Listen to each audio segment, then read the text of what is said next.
para pendengar, peminat kaset-kaset saya ini, laki-laki dan perempuan, baik yang sedang tinggal di rumah atau dalam mengembara dalam perjalanan yang jauh dengan mobilnya, diputar kaset, didengarkan Nabuya berceramah, seakan-akan kita berdekat meskipun saya tidak ada dalam mobil ini, tapi suara saya ada. Yang akan saya bicarakan pada hari ini ialah tentang mensyukuri nikmat Allah Subhanahu wa ta'ala. Tuhan bersabda di dalam Al-Quran, la in syakartum la azidannakum wa la in kafartum inna azabi la syadid. Sesungguhnya jika kamu syukuri yang nikmat yang diberikan Allah kepadamu, niscaya nikmat itu akan ditambah lagi oleh Tuhan. Baliknya jika kamu lupakan nikmat itu, tidak kamu pedulikan, maka azab atau siksa Tuhan sangatlah pedihnya. Inilah ayat tentang syukur yang disebutkan oleh Tuhan di dalam Al-Quran. Sebenarnya nikmat yang diberikan Allah kepada manusia itu tidaklah terhitung banyaknya. Tuhan pun mengatakan, wa in ta'udu ni'matallah la tuhsuha. Jikalau kamu hendak menghitung nikmat Allah, tak dapat kamu membilang berapa nikmat itu. Ada alat-alat modern sekarang yang dipakai orang, komputer yang dapat menghitung berjuta-juta bahkan bermiliar dengan cepat. Tapi bagaimanapun cepatnya hitungan komputernya nanti sudah rusak dan nikmat Allah belum juga semua dapat dituliskan. Apa yang kita syukuri? Apabila kita mengenalkan nikmat Tuhan itu, kita menjadi kaya dalam batin. Kita tidak jadi murung dalam hidup.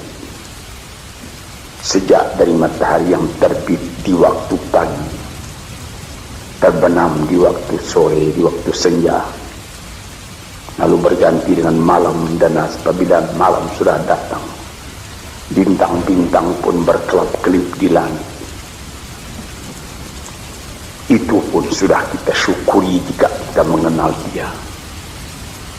Di atas bumi sendiri pun kayu-kayu yang menghijau, buah-buahan yang renum masak, ikan di laut,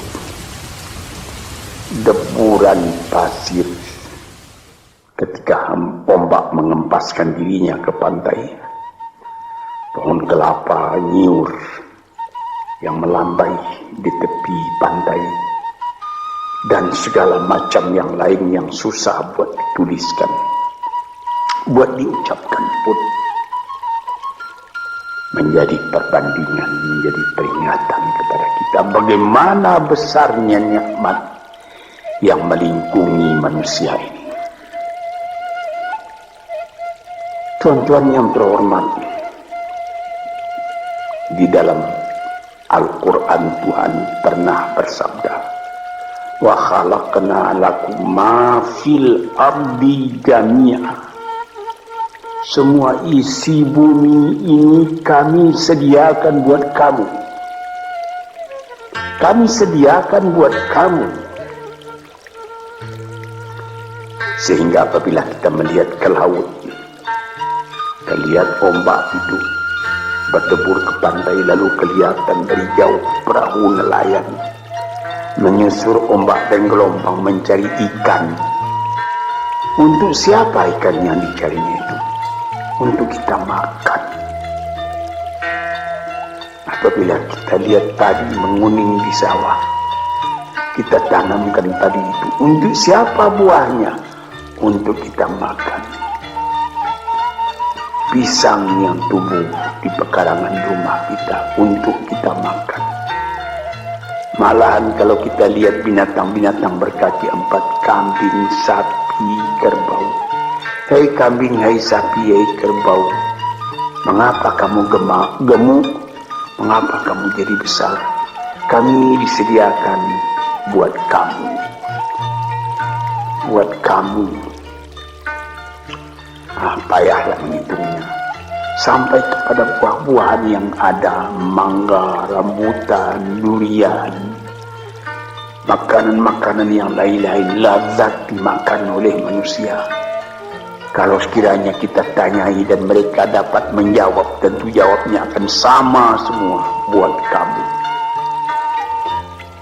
Inilah nikmat oleh Allah Subhanahu wa ta'ala.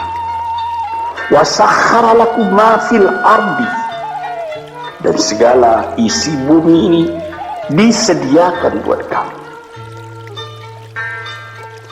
Di sini kita merasa dalam hati syukur.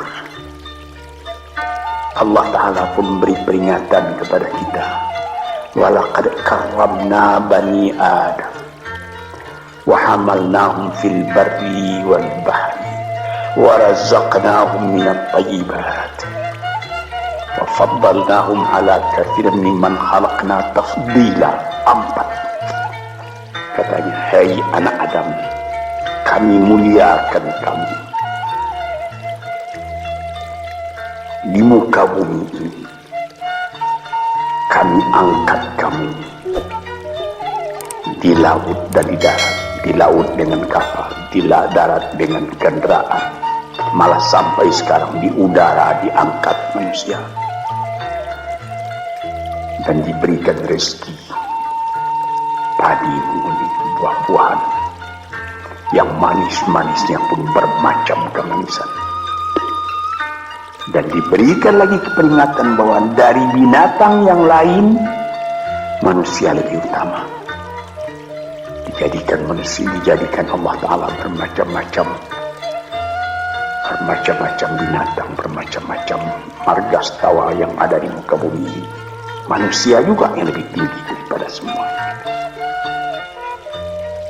Dan sebagai patri daripada segala nikmat yang ada itu, diutus Tuhan pula utusan-utusannya terdiri daripada bangsa manusia sendiri. Nabi-nabi dan rasul-rasul sejak dari zaman Nabi Adam, Nuh, Idris, Hud, Salih, Ishaq, Yaqub, Yusuf, Daud, Sulaiman, Zakaria, Yahya, Isa, Musa, dan lain-lain, Harun, dan lain, sampai kepada Nabi Muhammad SAW. Tanda cinta manusia itu sempurna kepada manusia. Cinta Allah kepada manusia itu sempurna. Dikirim manusia sendiri buat menyampaikan bagaimana manusia tadi supaya selamat dalam kehidupannya. Dan diberi peringatan kepada manusia bahwa hidup itu bukan sekedar yang sekarang saja. Sesudah hidup yang sekarang ada lagi hidup yang lain, hidup yang akan datang yang lebih kekal daripada hidup yang sekarang. Hidup yang sekarang ini disebut al-hayatul faniyah, hidup yang fana, kelihatan sebentar, kemudian hilang, sesudah hilang tak kembali lagi. Tapi nanti disambut dengan al-hayatul baqiyah, hidup yang kekal. Disitulah kehidupan yang sejati. Kita kembali kepada yang tadi. Mengenal hidup yang seperti ini saja sudah patut disyukuri. Kalau kita tidak mengenal hakikat dari kehidupan itu, apalah ubah kita dengan binatang. Tuhan pernah bersabda dalam Al-Quran Dia katakan walaqad zara'na li jahannama katsiran minal jinni wal insi lahum qulubun la yafqahuna biha wa lahum adhanun la yasma'una biha wa lahum a'yunun la yubsiruna biha wa lahum adhanun la yasma'una biha ulaika kal an'am bal hum adall wa ulaika humul ghafilun. Akan kami lemparkan kepada neraka kesengsaraan, api neraka jahanam. Manusia dia berhati tapi tidak memperhatikan, dia bermata tak melihat, dia berkuping tak mendengar. Apa ubahnya manusia demikian itu dengan binatang? Bahkan lebih lagi sesatnya dari binatang. Sebab binatang kalau dia tidak berpakaian, tidak ada orang menyalahkan. Tidak ada kata salah, kata benar dan salah pada binatang. Sebab itu maka manusia yang tidak mempergunakan hatinya, matanya, telinganya, lebih hina dari binatang.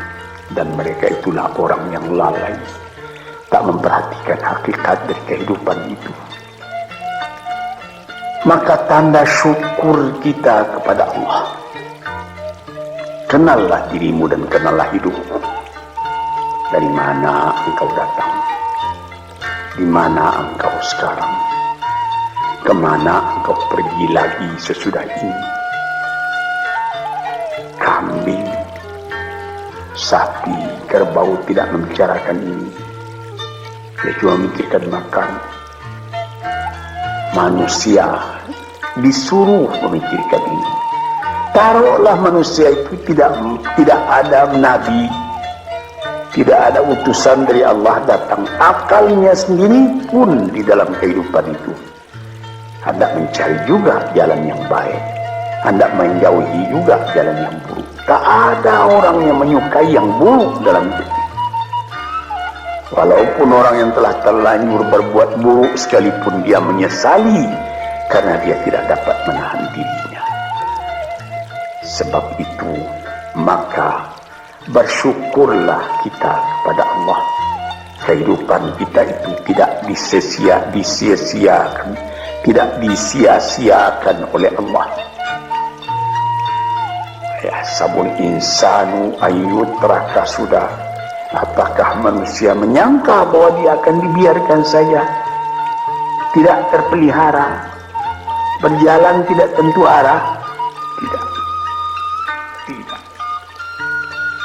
Sejak dari masa dalam menjadi nutfah lagi sampai menjadi insan sudah menjadi pikiran kita bagaimana keindahan Allah menjadikan kita. Nah, sebab itu maka dikatakan bersyukurlah, syukurilah nikmat Allah itu. Sekarang timbul pertanyaan, bagaimana yang dimaksud dengan syukur itu? Saya pertalikan sedikit dengan falsafah. Sokrates apabila dia mempelajari keadaan alam, sesudah melihat keadaan alam ini, dia pun mempunyai iman bahwa ada yang menciptakan alam, yaitu Tuhan. Dia bersyukur. Mengetahui itulah hakikat hidup, kata beliau. Mengetahui itulah kebahagiaan sejati, kata beliau. Maka di sini kita melihat, syukur ya Allah, aku tidak dijadikan jadi binatang. Syukur ya Allah, aku tidak jadikan manusia yang sia-sia. Syukur ya Allah, aku terjadi dalam keadaan seperti ini, sehingga aku tahu yang hak, tahu yang batil, tahu yang buruk, tahu yang baik, tahu dari mana asal perjalanan ini, dan tahu pula kemana tujuan perjalanan ini. Syukur kepada Allah karena kita tahu kita datang ke dunia cuma sekali, sepintas sekejap mata dibandingkan dengan umurnya dunia. Taruhlah orang berumur 100 tahun yang paling panjang, tapi apalah artinya 100 tahun dengan umur dunia yang sudah miliar tahun. Dan apabila kita mati, dunia pun akan tinggal sepeninggal kita. Entah berapa juta tahun lagi, tidak tahulah. Sepintas zaman kita lalu ke dunia. Kita bersyukur karena kita diberi ingat. Yang sepintas zaman, yang sekejap mata itu harus kita isi, sehingga setelah badan kita hancur di dalam bumi, kita masih hidup.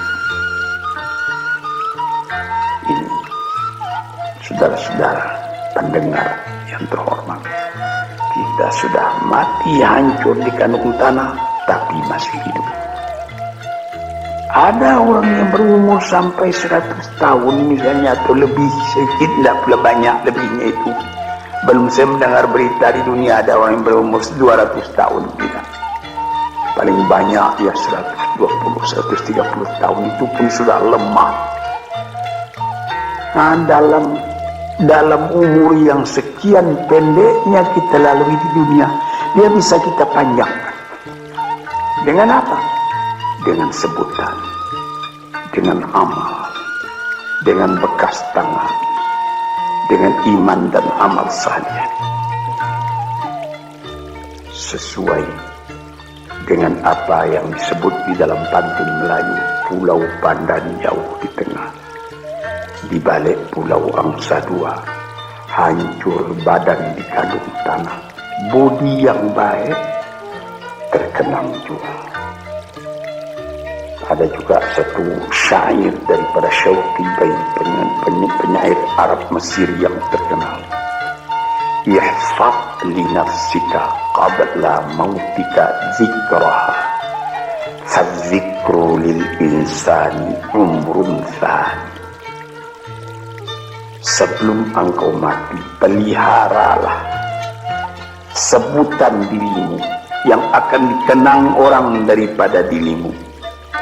Karena kenangan atas ketika hidup yang dulu itu adalah umur yang kedua kali bagi manusia. Banyak orang yang setelah dimasukkan ke dalam kubur, masuk, sudah ditimbun kubur tadi, orang pun pulang ke rumah. Sebutan orang tadi keluar dari kuburnya. Tiap hari dia keluar, 1 tahun, 2 tahun, 10 tahun, 100 tahun, malah ada yang beribu tahun.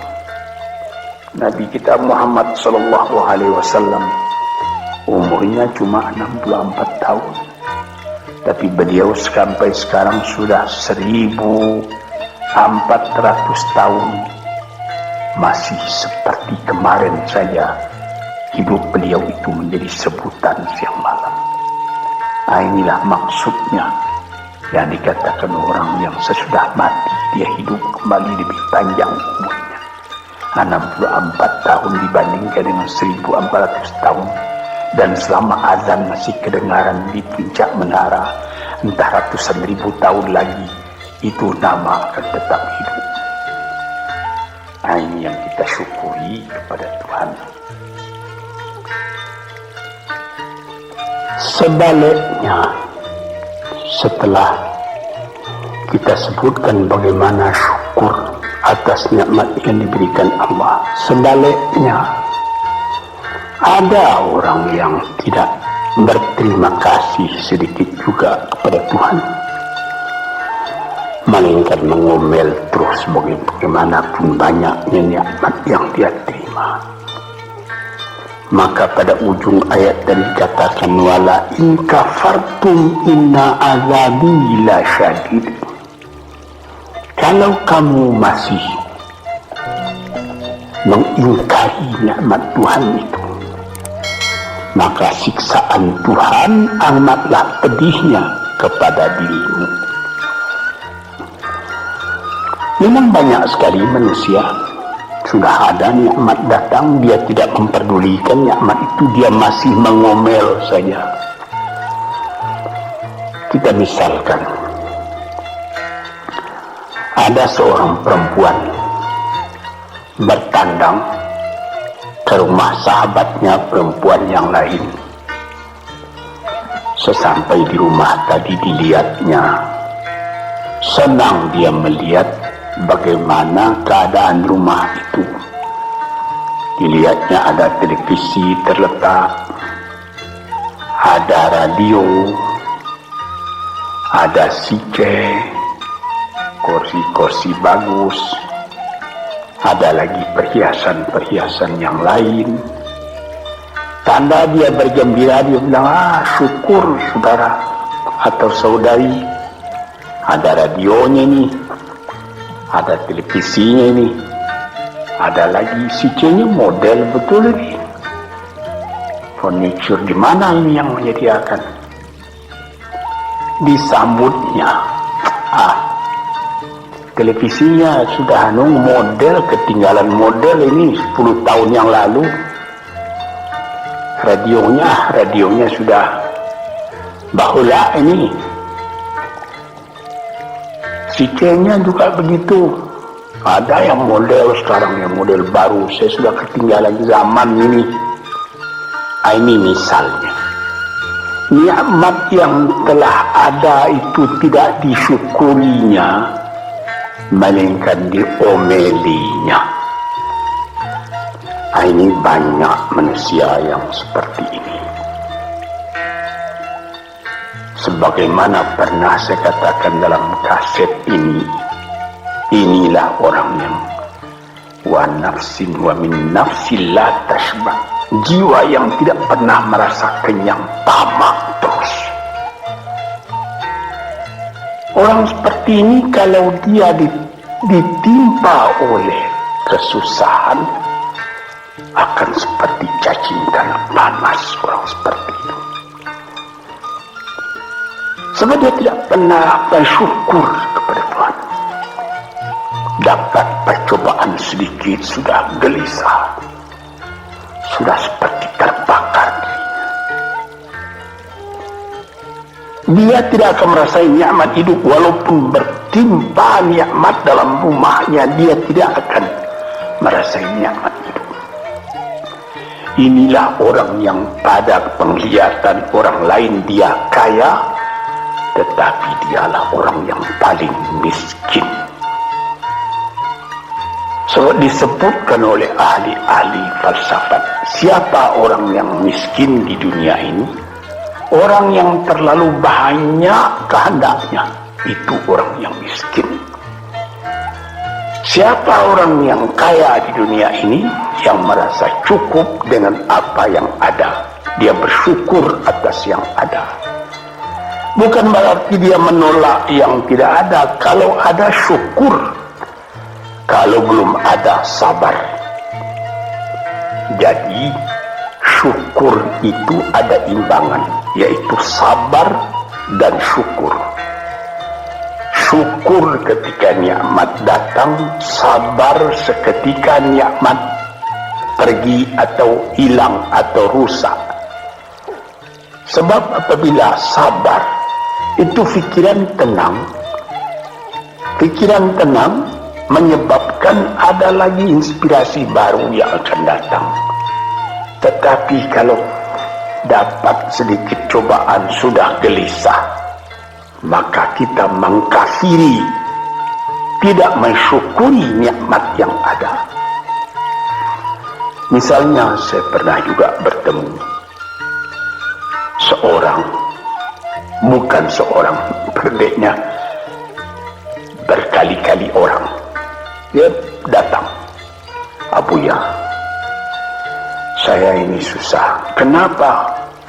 Ya, Buya mengatakan kalau kita suka bertahajud, suka beribadat dengan setia, nanti apa yang kita minta dapat dikabulkan oleh Tuhan. Saya sudah 4 tahun tahajud saja sebentar malam, tidak dikasih apa-apa. Ini orang tidak bersyukur. 4 tahun dia bertahajud terus menerus. Dengan apa-apa dia bertelanjang. Tidak pakai mukena. Berapa dibeli mukena itu? Lampunya terang. Berapa ongkos lampunya? 4 tahun sakit tidak. Makan enak juga saban hari. Cuma permintaan belum dikabulkan. Nikmat yang ada dalam tangannya dia lupa karena mengharapkan nikmat akan datang. Inilah orang. Wa ila in kafartum inna azabi lasyadid. Kalau kamu lupa kepada nikmatku, azabmu yang akan kamu derita lebih sakit lagi. Misalnya tadi itu, saya sudah bertahajud sekian tahun, tapi permintaan saya tidak dikabulkan. Berfikirlah sedikit. Itu namanya perkataan kan kurang sopan kepada Tuhan. Seakan-akan kita yang menentukan. Tuhan, mari sini, kasih saya. Seperti begitu kita kepada Tuhan. Padahal bukan karena mengharapkan diberi apa-apa itu yang menjadi pokok.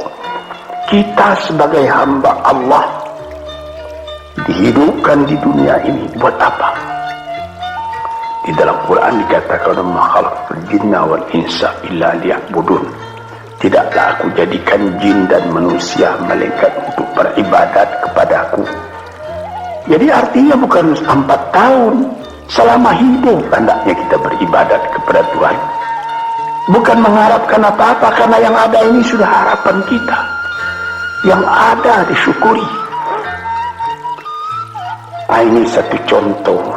Saya ingatkan apa maksudnya inna azabi lasyadid. Orang yang lupa kepada nikmat Allah, nikmatnya Allah dia lupakan, dia tidak bersyukur, siksaan datang. Siksaan apa? Gelisah hatinya selalu. Itu siksaan, itu gelisah. Sudah dapat mobil. Apa merek mobil? Mereknya Holden. Ya, tapi baru dipakai 2-3 hari. Ya, tapi sekarang ada lagi ini Holden. Mau pakai Mercedes Benz. Pakai apa lagi? BMW, Volvo, macam-macam pikirannya itu sudah siksaan buat dia. Padahal bukan pula dilarang mencita-cita yang baru itu, bukan dilarang, tapi berpikirlah dengan wajar yang akan datang disyukuri. Yang telah ada ini lebih disyukuri lagi. Orang gelisah karena mengharapkan yang baru, dia lupa keadaan kekayaan yang ada pada dirinya sendiri. Cobalah, kita kaya, mobil ada, rumah besar, ini cukup, tapi badan sakit. Bagaimana? Saya teringat salah seorang sahabat saya telah meninggal. Itu terkenal orang kaya besar, Bapak Rahman Tamin. Dia di rumah sakit. Dia ketika itu baru saja membuka pabrik tekstil di Surabaya. Jadi bukan main lah, dia terkenal. Jadi ketika dia sakit, saya pergi melihat dia. Sekarang saya mengerti, apalah arti kekayaan saya yang banyak itu. Yang penting sekarang ini bagi saya sehat. Ini perkataan dari seorang mukmin yang mengetahui berapa nikmat Allah. Tapi nikmat yang paling besar itu kesehatan, bukan kekayaan. Dia berdoa kepada Tuhan, dia beribadat, dia minta, ya Allah sehatkanlah badanku atau tetapkanlah imanku. Ini saya pernah melihat, di sini kita melihat bahwa kesehatan badan adalah kekayaan yang tidak ada nilainya. Walaupun engkau tidak mempunyai banyak kekayaan, tapi badanmu sehat, kekayaan berjuta-juta itu. Engkau tidak banyak kekayaan, tetapi engkau makan enak. Pernah saya juga berjalan-jalan dengan seorang teman orang kaya, naik mobil lalu di dekat sawah orang-orang bekerja sawah. Ketika itu hari kira-kira pukul 12 tengah hari, saya melihat bagaimana sesudah membajak sawahnya, orang yang punya sawah tadi makan, dibawakan oleh istrinya dari kampung di dalam besek nasi yang akan dimakan oleh suaminya, dimakan oleh suaminya itu. Sehingga kawan saya yang punya mobil tadi menjadi dalam hatinya itu seakan-akan iri. Saya yang tinggal di gedung besar, di rumah besar, mempunyai mobil beginian, tidak merasa enak makan seperti itu. Coba Tuhan, berapa nikmat Allah. Maka itu kita kembali kepada pangkal kaji tadi.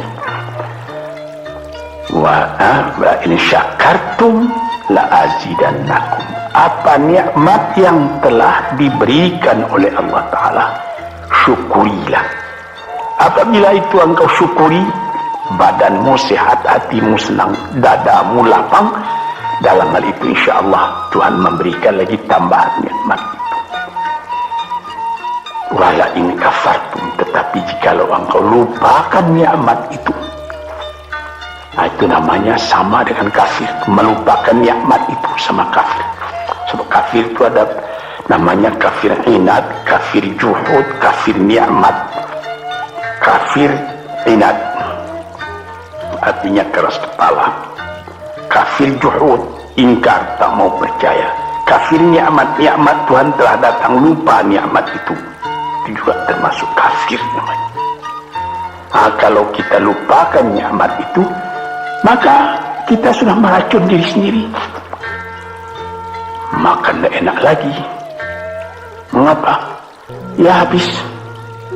Rumah saya, rumah sewa saya sudah 40 pintu banyaknya. Tapi yang di sana tidak dibayar orang, di sana itu hampir terbakar rusak. Jadi berapa? Ada 2 rumah. Jadi yang 30 bagaimana? Lupa itu. Inilah beberapa contoh daripada orang yang memungkiri nikmat Allah. Itu juga merubah kepada rupa muka kita. Orang yang selalu tidak puas,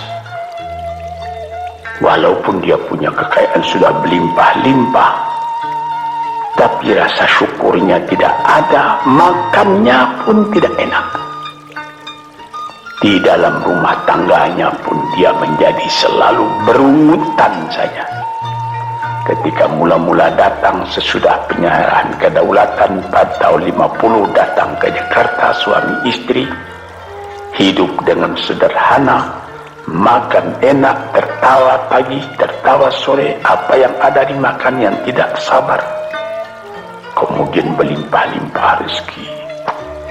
Rezeki datang, mulai lalai daripada Tuhan, mulai lupa kepada nikmat.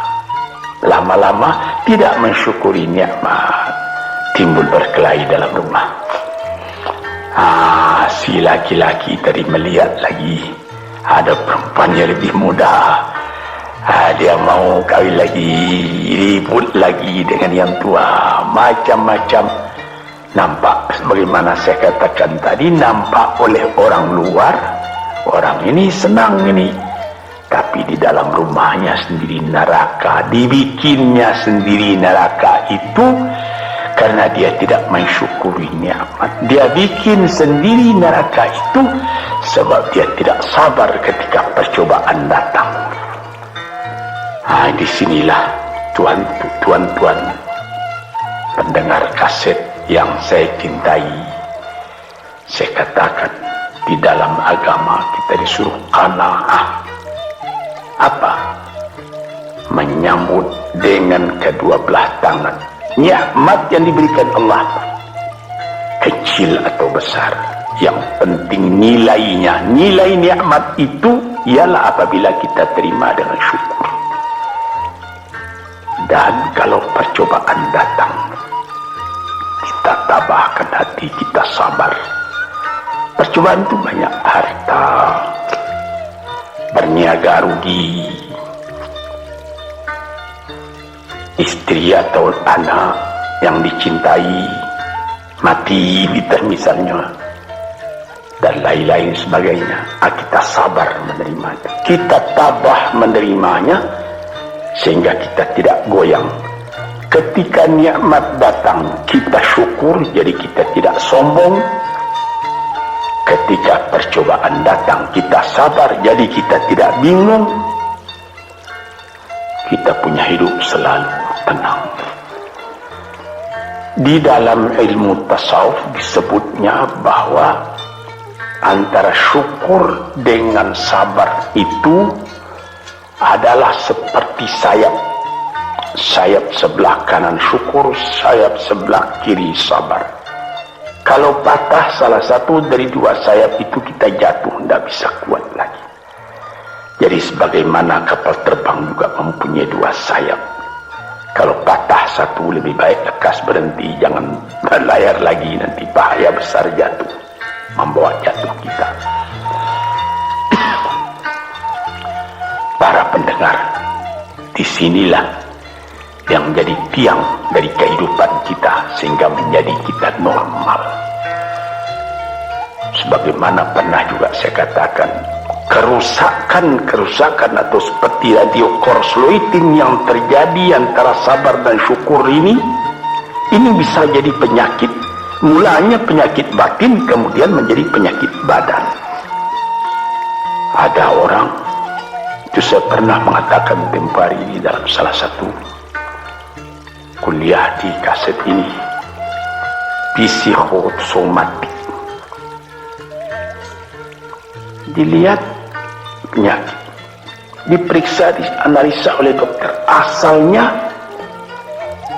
dari kecewa.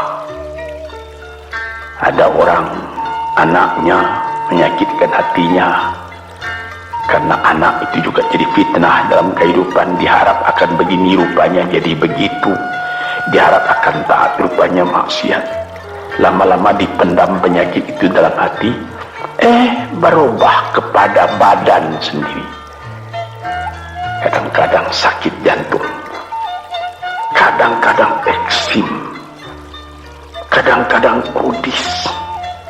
Ajaib, rupanya perjalanan darah diganggu oleh tekanan jiwa. Tekanan jiwa mengganggu tekanan jantung mengganggu tekanan darah menjadikan penyakit basil pada badan.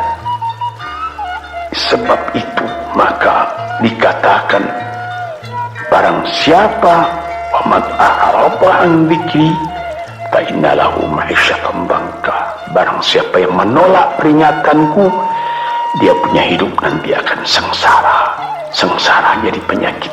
Fi qulubihim maradun fazadahumullahu marada, dalam hatinya ada penyakit, ditambah lagi oleh Tuhan dengan penyakit lain. Diperiksa oleh dokter, badanmu tidak sakit, ini pikiranmu yang sakit, macam-macam. Disinilah saudara-saudara yang terhormat, maka syukur itu adalah satu nikmat yang kita sendiri mengusahakan supaya terjadi pada diri kita sendiri. Dan gelisah itu adalah laknat yang kita tumbuhkan sendiri. Sebagaimana pepatah orang Melayu, makan hati berulam jantung. Hatinya sendiri dia makan, jantungnya sendiri diambil ulam, akhirnya kurus kering, pikiran pun jadi tertumbuk, cahaya mata pun menjadi muram, hati gelisah, kepercayaan kepada Allah tidak ada lagi, kepada hidup pun tidak ada lagi. Na'udzubillahi min dzalik. Para pendengar, peminat kaset-kaset ini, saya serukan, gembirakan hati, kuatkan iman kepada Allah, syukuri segala nikmat, sabar kalau mendatang percobaan. Insya Allah kita akan tetap teguh hidup, selamat dunia dan akhirat.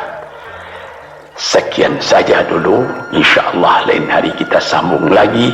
Assalamualaikum warahmatullahi wabarakatuh.